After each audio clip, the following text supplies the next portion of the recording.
Dua benda M1, M2, dan M3 dihubungkan dengan tali melalui katrol.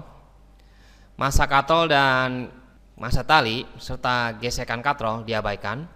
Ketiga benda ini bergerak sedemikian rupa sehingga posisi tali antara kedua katrol sejajar bidang miring, dan tali antara ini dengan M3 yaitu mendatar. Massa M2 dan M3 masing-masing adalah 4 kg, dan koefisien gesekan antara permukaan benda dengan bidang yaitu 0,2. Di sini diketahui mu K. Nah, jika massa M1 bergerak ke bawah, jadi di sini kasusnya massanya bergerak ke bawah dengan kecepatan konstan, yang artinya kalau dengan kecepatan konstan berarti A-nya sama dengan 0. Nah, hitung massa M1 dan tegangan tali pada posisi mendatar. Jadi yang ditanya tegangan tali pada posisi di sini ya. Kita namakan di sini adalah T1. Nah, untuk gaya-gayanya di sini kita buat misalkan di sini adalah T2. Nah, seperti biasa di sini ada W1 ya, gaya beratnya. Dan di sini ada gaya normal. Di sini ada gaya berat. Karena katrolnya dibuat sedemikian rupa dengan arah pergerakannya ke bawah, berarti gerakan balok ini akan ke kiri semua, sehingga gaya gesekan di M3 ini akan ke kanan ya, FK-nya FK3. Dan M2, di sini ada M2 yaitu seperti biasa ada W. Kalau kita jabarkan di sini berarti di sini ada yang namanya W-nya adalah W cos alfa. Di sana ada namanya gaya normalnya, dan di sini yaitu ada W sin alfa. Karena pergerakannya ke kiri, berarti jangan lupa di sini ada gesekan yang arahnya ke kanan. Jadi kita buat di sini ada gaya FK. Di sini adalah FK2. Kita akan menghitung datanya, yaitu dari massa 3. Kita buat ya, kita melihat dari balok 3, di mana balok 3 rumusnya kita gunakan sigma F sama dengan 0. Harusnya rumusnya M kali A, cuma karena dia bergerak dengan kecepatan konstan, berarti percepatannya 0 ya. Nah, di sini berarti ada gerakannya adalah ke kiri. Berarti yang searah dengan gerakannya yaitu T1. T1 dikurangin FK 3 sama dengan 0. Jadi T1 nya sama dengan FK3. FK itu mu K dikali gaya normal. Nah, mu K nya dikasih tahu di soal 0,2, dan gaya normalnya untuk bidang mendatar ini yaitu N nya sama dengan W ya. Jadi 40 Newton sama dengan 8 Newton. Kemudian kita melihat lagi posisinya yaitu pada balok 2. Pada balok 2 kita harus mencari dulu sigma Fy sama dengan 0. Kenapa begitu? Sebenarnya ini juga sama, tadi sigma Fy sama dengan 0, tapi karena kan ini mudah, N dikurangin W sama dengan 0, maka N nya sama dengan W.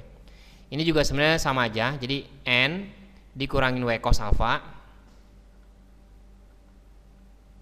sama dengan 0, berarti N nya itu sama dengan W cos alfa.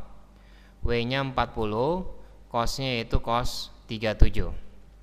Dan perlu diingat perbandingan segitiganya yaitu untuk 37, di sini sudutnya 37, ini adalah 53, ini adalah siku-siku. Perbandingan depan angka 37 adalah 3, 4, dan 5 ya. Berarti cos itu adalah cos sami, samping miring, sampingnya sudut 37 adalah 4 dan miringnya 5. Jadi sama dengan 40 dikali 4/5 sama dengan 32 Newton. Nah, sehingga kita bisa menghitung Fs-nya yaitu Fk-nya yaitu mu K dikali dengan N. Mu K-nya adalah 0,2 dikali 32 sama dengan 6,4 Newton. Nah, selanjutnya kita lihat untuk balok 2. Di sini banyak sekali gaya-gaya di M2, yaitu ada T2 yang searah dengan gerakan, ada W2 sin alfa yang arahnya berlawanan, dan ada FK2 yang arahnya berlawanan juga.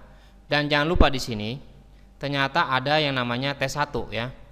Jadi di balok M2 ini ditarik juga ada gaya T1. Ya, ini gambarnya di sini harusnya bisa kita tulis di sini T1-nya. Jadi kita tuliskan T2 dikurang, kita tulis dulu sigma fx sama dengan M2 dikali A, tapi karena percepatannya 0 berarti sigma fx itu sama dengan 0.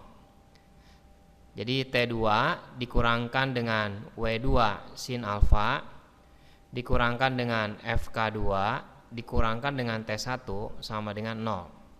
Ya, kita lihat lagi di sini. Kalau misalkan kita gambar ulang supaya nggak bingung. Di sini ada T2 ya, kita tuliskan di sini ada T2. Di sini ada W2 sin alfa, kita tuliskan di sini ada W2 sin alfa ya untuk warna merah. Di sini ada FK2, kita tuliskan yang warna hijau di sini adalah FK2. Dan untuk yang T di sini ada tegangan tali yaitu T yang arahnya ke sini ya. Nah, terlihat dari sini ternyata T2 searah dan 3 gaya yang lainnya itu minus. Kalau gitu kita tinggal memasukkan datanya. T2 dikurangin 40 kali sinnya sin 37 dikurangin FK2 nya 6,4 dikurangin T1 nya yaitu 8 Newton sama dengan 0.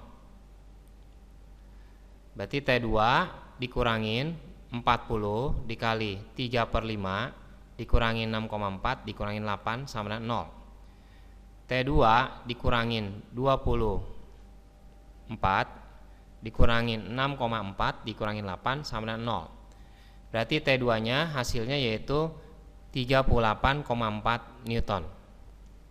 Nah, kalau gitu setelah kita mencari T-nya untuk yang di sini dan di sini juga kita udah mencari ya, kita bisa mencarinya massa untuk M1.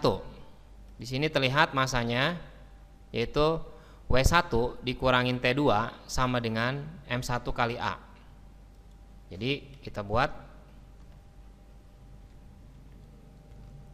untuk balok ke-1 ya, untuk balok 1 sigma F sama dengan 0 karena sebenarnya M1 kali A ya, percepatannya kan tadi 0 berarti 0 ya. W1 dikurangin T2 sama dengan 0. Berarti W1 nya sama dengan T2 berarti sama dengan 38,4 Newton karena kita sudah menghitung T2 nya.